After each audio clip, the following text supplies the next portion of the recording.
Say the name Franco Harris and most everyone talks about the catch, the Super Bowls, and the glory he brought to the game of football. But in the 50 years we bonded as friends, I always talked about his character and compassion. 50 years ago, the Pittsburgh Steelers had just finished a dominant regular season with their first division title. They celebrated Christmas just days after beating the Oakland Raiders on one of the most famous plays in NFL history, the last-second Immaculate Reception by their rookie running back, Franco Harris. While the Steelers would barely lose the conference championship game to the undefeated Miami Dolphins, Franco went on to a Hall of Fame career that led the Steelers to 4 Super Bowl titles in 6 years as the dominant team of the 1970s. But that's not why the Pittsburgh Steelers, and Franco, are close to my heart.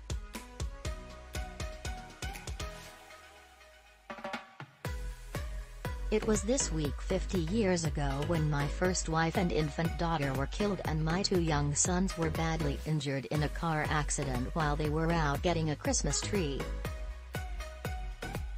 I had just been elected to the U.S. Senate and I was in Washington when I got the call and rushed home to Delaware.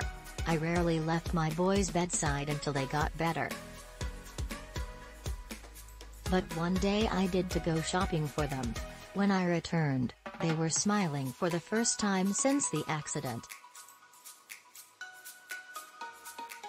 Art Rooney, the generous and honorable owner of the Steelers, had flown out with a couple of players, including Franco, and the tough-as-nails Rocky Bleier.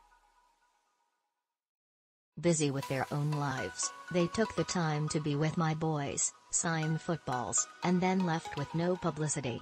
A small act of kindness that meant the world to us.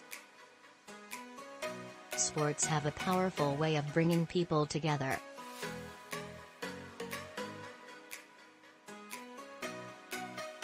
As families gather for Christmas this weekend, there will be countless Pittsburgh Steelers and Penn State fans sharing stories of Franco with their children and grandchildren who will discover his greatness on the field. But I know there will also be countless families like mine that will remember him for all that he did to lift our spirits when we needed it, in the most quiet, personal, and American of ways. We don't have to ask. We show up.